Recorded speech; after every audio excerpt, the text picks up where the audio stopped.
Maxime Perrotin, je travaille à l'Agence spatiale européenne, qui vous a été présenté en détail le premier jour par mon chef, Metz. Donc je vais passer très rapidement sur l'ESA, j'imagine que par notre côté là, je vais juste focaliser la présentation de l'ESA sur un slide, mais en insistant plus sur les points qui sont intéressants par rapport à la présentation, à la taste et au cas d'équipe que je vais présenter. Donc je vais vous présenter rapidement l'ESA, puis un satellite sur lequel je travaille et sur lequel on essaye d'appliquer un certain nombre de techniques de modélisation, de génération de code, donc la mise en pratique de toutes ces techniques qu'on développe depuis 15-20 ans, qui sont assez matures dans les outils, mais qui sont en pratique très peu utilisés. Taste, c'est un environnement de développement, donc j'imagine que beaucoup de gens ont déjà entendu parler de Taste, on a déjà présenté plusieurs fois des collègues moi-même à cette conférence ou à d'autres. C'est un environnement de développement composé d'une multitude d'outils et de méthodologies qui adressent le développement des systèmes en temps réel, embarqués. Je vais le présenter sans rentrer trop dans les détails, parce qu'il y a sur un site web, il y aura toutes les fonctionnalités détaillées, etc.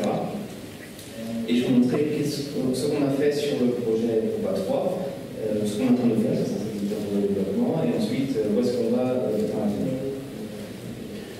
Alors l'ESA, très rapidement, c'est un organisme qui n'est pas si connu que ça, mais qui est une grosse organisation indépendante, européenne, et quelques États membres qui ne font pas partie de l'Union européenne. C'est indépendant dans la mesure où on ne fait pas partie de l'Union européenne. On ne fonctionne pas non plus du tout comme l'Union européenne, dans le sens où on n'est pas ce qu'on appelle une procurement agency, on est une agence technique, donc c'est principalement spécialisé d'ingénieurs, de scientifiques, de geeks de tout genre qui sont passionnés par le spatial. Notre rôle principal, c'est de fabriquer des satellites, des lanceurs, avec l'aide de l'industrie spatiale européenne. Donc on a un rôle de financier, certes, mais aussi de suivi technique, de développement de spécifications, de vérification, de tests, des moyens de test assez importants à Norvège, qui est une ville des Pays-Bas, où se trouve le grand centre de l'ESA. Mais en plus de faire des satellites et des fusées, les êtres très actifs dans la R&D. Donc on a des moyens assez importants pour faire de la R&D dans toutes les disciplines. C'est-à-dire là, je vais plutôt parler de logiciels, mais on travaille aussi sur les matériaux, sur les recyclages de l'eau, de l'air, pour aller vivre sur Mars, etc. On a des gros moyens de R&D et là, les gens de l'ESA sont directement impliqués techniquement et font un petit peu de travail de labo, etc. Un exemple de support à la R&D, c'est une famille de satellites qui s'appelle Proba, qui a été démarrée au début des années 2000, qui est là pour tester des technologies sur une petite plateforme peu coûteuse, dans le but de les qualifier pour ensuite les passer sur des gros satellites beaucoup plus chers. Donc Proba est une plateforme sur laquelle on teste énormément d'équipements. Aujourd'hui, ça a peu été utilisé pour développer, pour tester et valider du logiciel un peu innovant. On est en train de changer un petit peu la direction pour regarder ce qu'on pourrait faire de toutes ces techniques pour développer un test que je vais présenter et dans le domaine du logiciel en général. Déjà 3 Proba qui volent, c'est toutes les plateformes, des satellites qui ont la taille d'une machine à laver en gros, qui sont pour l'instant orientés observation de la Terre. Il y en a 3 qui volent. Le premier, Proba 1, a été lancé en 2001. Il était prévu pour une mission de 1 an, et puis finalement, au bout de 15 ans, il tourne toujours, et il délivre toujours des données très utiles pour la communauté scientifique, donc c'est vraiment un succès, c'est pour ça qu'on continue. Proba V, un instrument qui observe la végétation de la Terre. En fait, c'est la suite du satellite Spot 5. On prend le document du satellite Spot 5 pour faire l'observation de la végétation sur Terre. Alors, Proba 3, c'est un satellite de la famille des Proba, qui est assez différent, beaucoup plus gros, et très innovant, aussi en tant que satellite. L'idée de Proba 3, c'est de valider le vol en formation. Donc en fait, l'idée, c'est d'avoir un satellite géant, virtuel, composé de plusieurs satellites. Alors, quant à Proba 3, on va commencer avec 2. C'est quelque chose qui n'a jamais été fait ni par les Américains, ni par avant l'ESA. C'est quelque chose d'assez difficile. Donc l'idée, c'est qu'on ait les 2 satellites qui soient séparés d'environ 150 mètres, mais que de la Terre, ce soit plus comme un seul système. Donc la Terre enverra les commandes au système dans son ensemble, qui qui devra se débrouiller pour effectuer des formations ou effectuer la mission seule. Donc il y a des difficultés, des challenges, je dirais, pour la réalisation en termes de contrôle, de précision, aussi de mécanique, etc. Dans la mesure où les deux satellites devront se positionner parfaitement alignés. La mission elle-même, c'est un coronographe. Donc en fait, on a le satellite qu'on voit à droite qui va se positionner entre le Soleil et le premier satellite. Il est équipé d'un grand bouclier, le disque rond que vous voyez, et il va cacher le Soleil, sauf la couronne extérieure du Soleil. Donc l'idée, c'est d'observer la couronne du Soleil. Et d'un point de vue optique, avoir une longue distance entre les deux, c'est quelque chose qui est idéal. Donc c'est un petit peu la raison pour laquelle on va faire ces deux satellites, mais c'est aussi pour valider un certain nombre de technologies et de voir l'information, plus tard avoir des constellations satellites qui se coordonnent seules. Donc c'est différent, la information c'est différent des constellations type Galileo ou autres, où les satellites sont tous commandés individuellement par le sol. La l'idée c'est vraiment on commande le système dans son ensemble. Donc on imagine bien d'un point de vue logiciel, c'est assez compliqué à faire dans la mesure où on va avoir des choses qu'on ne fait pas habituellement. Les satellites devront être capables de prendre des décisions seuls, de détecter des pannes de l'ensemble de l'information. Un satellite, à un moment donné, n'aura jamais de connaissance précise de l'état global du système, parce que les deux satellites peuvent communiquer, connaître des informations sur l'autre satellite qu'au travers de messages qui sont échangés de façon asynchrone avec un réseau dans l'espace sur lequel on aura peu de contrôle depuis le sol, évidemment. Pendant que les formations se feront, les satellites seront très distants de la Terre, donc de toute façon, on n'aura pas moyen de communiquer facilement. Ce qui fait qu'il y a un degré d'autonomie qui a rarement été développé sur les satellites. Donc imaginez qu'un point de vue logiciel, c'est très différent d'un satellite classique d'observation de la Terre qui tourne autour de la Terre, qui a finalement un logiciel pas si compliqué que ça. Le type de logiciel qu'on trouve à bord de ce genre de satellite contient des fonctions qui sont de nature assez différentes. C'est intéressant d'un point de vue développement de logiciels embarqués. Donc c'est des logiciels temps réel, dans la mesure où on a une voie de contrôle qui va lire des capteurs, calculer des commandes qui vont être envoyées aux actuateurs. Ça doit être de façon temporellement très précise. Donc on a cette voie de contrôle qui est en réel, on a aussi des fonctions de navigation, on a des drivers Banico pour accéder aux équipements. Les équipements sont développés pour une mission, donc les drivers n'existent pas, donc d'un point de vue développement, ça demande des compétences très particulières. On a aussi de la gestion thermique, on a aussi de la gestion des modes, et au-dessus de tout ça, on a la gestion de l'information. Donc on a l'idée qu'on va avoir un satellite maître, un satellite esclave, et qu'on a besoin de gérer l'information dans son ensemble, et que les deux satellites doivent avoir un rôle particulier, tout en exécutant un logiciel assez proche, etc. Au niveau équipement, donc on a des détecteurs qui permettent aux deux satellites de se détecter l'un l'autre, de se positionner de façon au départ assez grossière et ensuite précise, pour avoir une précision qui va jusqu'à 1 mm au niveau de l'alignement. Une petite parenthèse sur la façon dont on développe le logiciel ou les satellites en général. À l'ESA, on est très orienté standard, on développe énormément de standards qui donnent des méthodologies qui disent précisément comment on peut développer le logiciel. Et on a des milestones, donc les industriels qui sont très le développement produisent un certain nombre de documentations, nous les livrent à l'ESA, nous on les revoit, on fait des tests et on valide ou pas la phase suivante. Alors, ces standards sont là pour donner de l'aide et s'assurer que tous les points sont couverts. Il y a énormément de disciplines qui doivent fonctionner ensemble. Dans la pratique,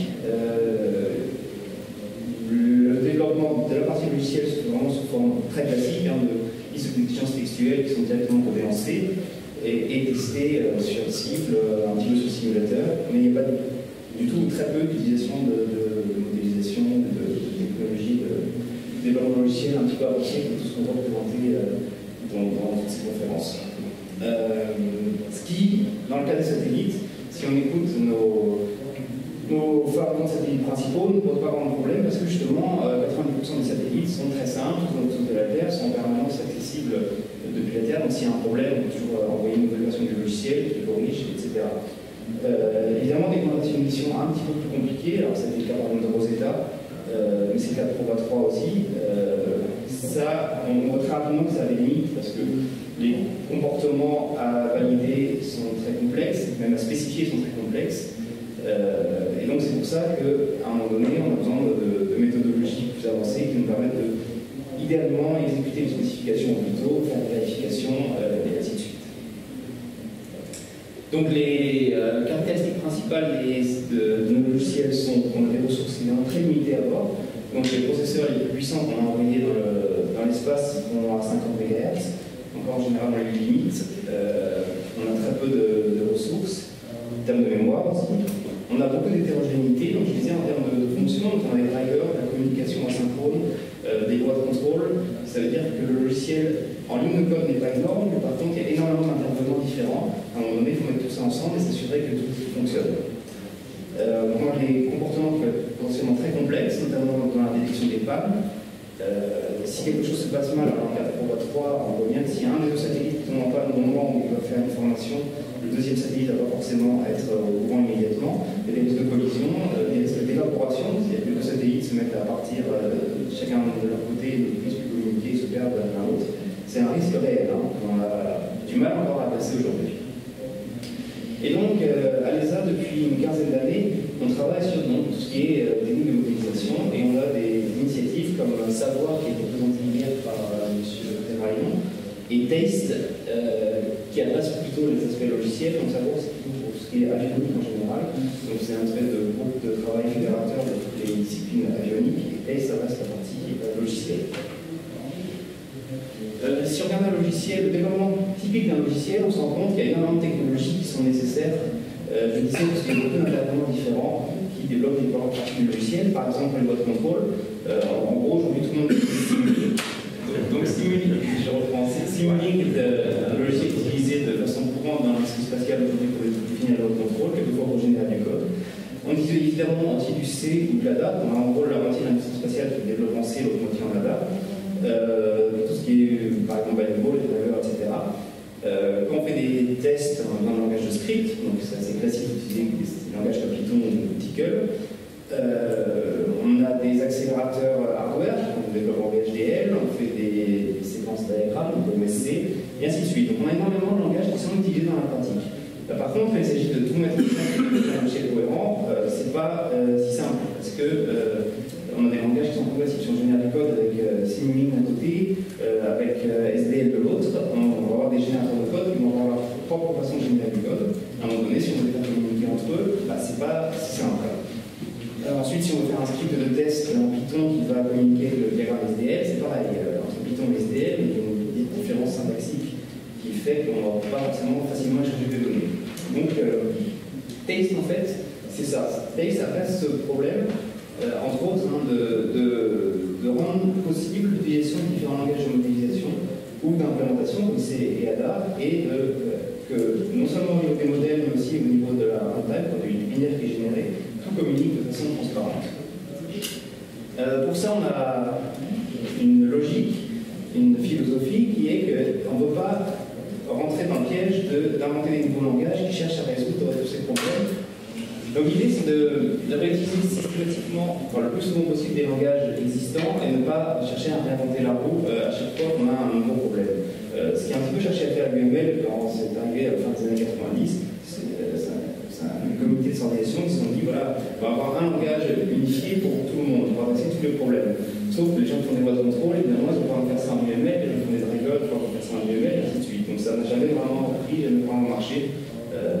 Et aujourd'hui, d'ailleurs, la plupart des outils UML sont en train de disparaître progressivement du marché et on voit un retour justement au DSL. Donc l'idée dans notre approche, c'était de regarder de façon assez indépendante quels étaient les langages qui pouvaient adresser les différents problèmes qu'on avait et est-ce que ces langages ont un niveau de compatibilité au niveau sémantique suffisant pour nous permettre de les mettre ensemble et de faire un outillage cohérent à partir de là. Donc on a vite retenu un certain nombre de technologies qui sont ADL pour la description de l'architecture, c'est un langage qui est vraiment fait pour ça. On a les moyens en ADL de décrire un système toxologique. Voilà, on a peut-être une fonction qui nous interface peuvent être décrites sans simplicité des propriétés. ASL1, qui est un langage de description de type de données qui est normalisé par l'ISO et par l'ITU, qui est très largement utilisé dans les avions, dans les banques, dans tous les télécoms en général. SDL, qui a été présenté précédemment par Emmanuel Boudin, pour relève tout ce qui est state machine, donc c'est un langage qui a vraiment une syntaxe et une sémantique très précise pour décrire les state machines, donc ça nous apparaît parfaitement adapté à nos besoins. Et si on regarde plus du côté des méthodes formelles, alors méthode formelle en général c'est un mot qui fait un petit peu peur. Quand les gens entendent méthode formelle, ils disent tout de suite que c'est des langages mathématiques incompréhensibles avec des formules bizarres.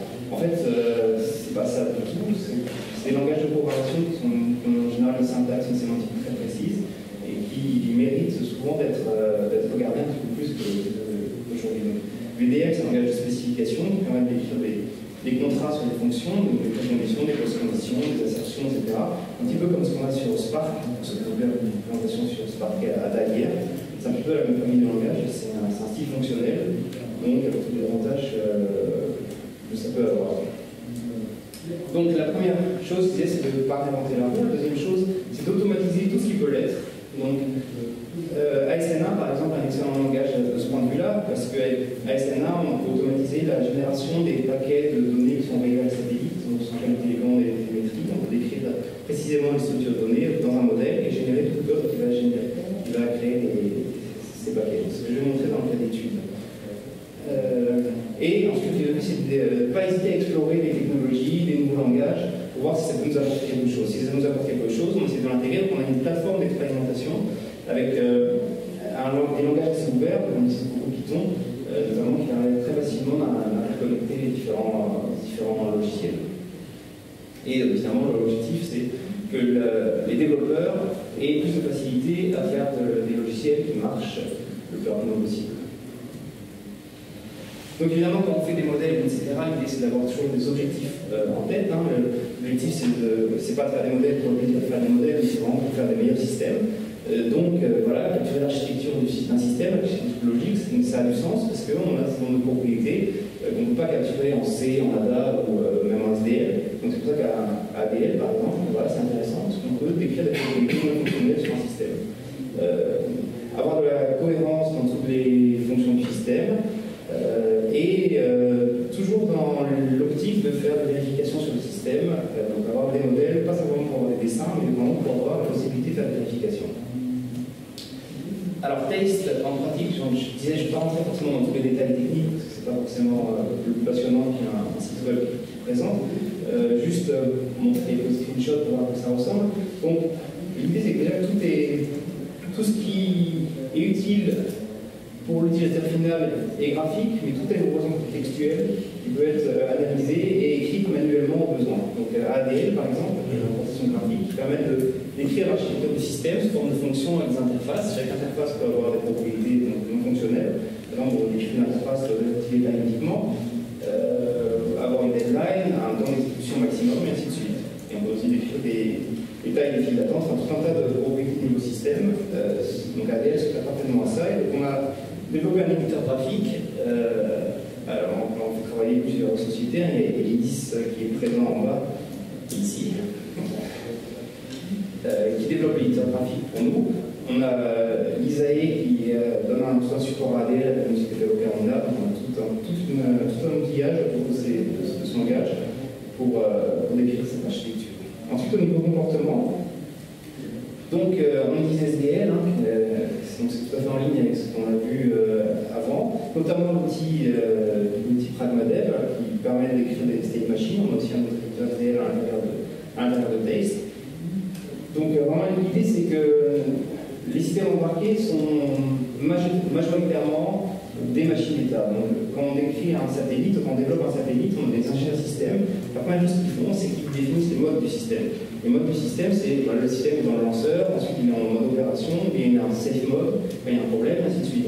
Ces modes, c'est quelque chose qui se mappe très facilement sur des machines d'État. Et en fonction du mode, quand on se retèle la télécommande du sol, le satellite va réagir de façon différente. Donc les state machines, c'est parfaitement adapté, et SDL en particulier, du fait de sa syntaxe et sa sémantique très précise, et de la possibilité de générer du code, évidemment.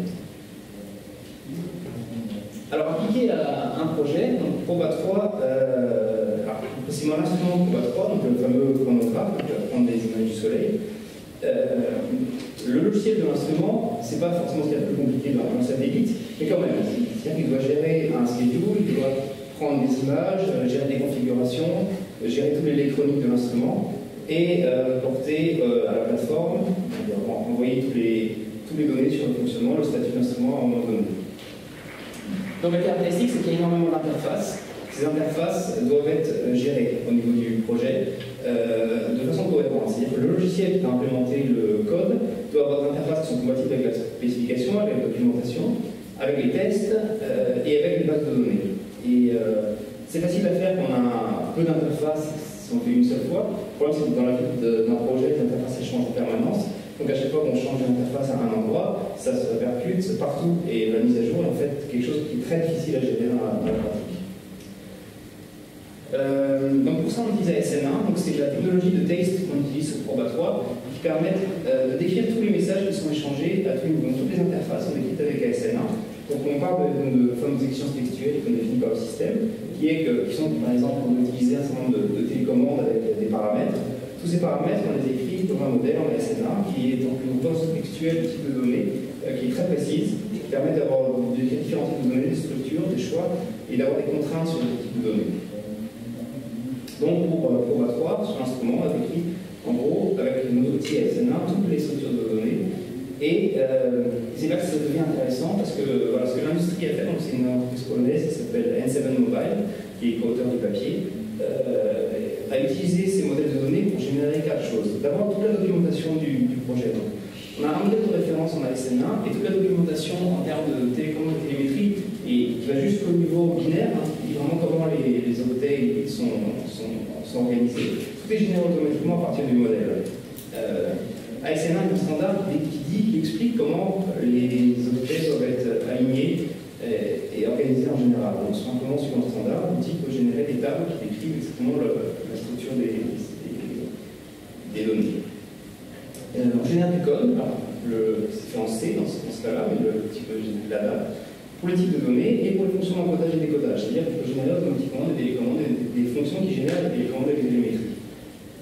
Nos outils génèrent aussi des interfaces en Python pour accéder aux structures de données ASN1. Donc on peut créer des structures de données encodées en ASN1 à partir de Python et les envoyer au système en cours de test. Et les bases de données, enfin, on génère des bases de données SQL à partir de ASN1 pour alimenter les bases de données système qui sont utilisées sur les satellites. Donc on a quatre sorties des outils qui sont générées de façon totalement cohérente par construction. On a un modèle, une référence, et tout est généré automatiquement, tout est mis à jour automatiquement. Donc ça paraît peu, évidemment, par rapport à tout ce que la modélisation peut permettre de faire en théorie, mais c'est quand même un pas de géant parce que c'est une première utilisation, en tout cas dans le spatial, de ce genre de technologie. Voilà, alors je conclus. L'étape suivante, évidemment, c'est de passer à autre chose que les données, et en particulier le comportement, mais ça demande évidemment beaucoup d'évolution dans le processus de développement. Ce qui est important de retenir, c'est que, ce que je disais à Lisa, on a une politique R&D assez importante, assez forte. On a un certain nombre de projets, que vous avez peut-être déjà entendu parler, comme Taste, Savoir, Osra, CM, Compass. C'est beaucoup de mots-clés, beaucoup de noms, mais en fait, l'idée c'est que c'est géré de façon cohérente. C'est-à-dire que tous les gens qui font de la R&D de logiciel essayent de faire quelque chose qui matche, qui essaie de remplir les mêmes objectifs. Taste, c'est donc énormément d'outils, on l'a vu. La plupart des outils sont open source, disponibles, et on distribue Taste sous forme de virtual machine, où tout est déjà préinstallé. Donc comme il y a beaucoup d'outils, c'est assez difficile de gérer toutes les dépendances, etc. Donc on le fait à la place des utilisateurs, et c'est disponible open source. Donc on peut créer ces modèles from scratch, graphiques, et générer une application qui peut tourner sur un processeur embarqué, et ça c'est disponible. Alors évidemment, les points négatifs, c'est qu'il n'y a quasiment aucun utilisateur aujourd'hui. Donc ce que je disais, réaliste, la modélisation, c'est encore très très loin d'être adopté par les industriels qui ont des processus en place qui ne sont pas du tout prêts à franchir le pas, pour différentes raisons. Donc nous, ce qu'on essaie de faire, c'est de développer des communautés. C'est-à-dire qu'on voit qu'il y a énormément d'outils qui ont chacun leur petite communauté. Il y a ADA, par exemple, c'est une toute petite communauté, VDM, SDL, ASN1, ça c'est des petites communautés qui gagneraient à se parler beaucoup plus et à faire quelque chose ensemble pour essayer conjointement de convaincre les industriels qui ont vraiment intérêt à progresser sur ces domaines et à aller un petit peu plus loin. Voilà. Merci.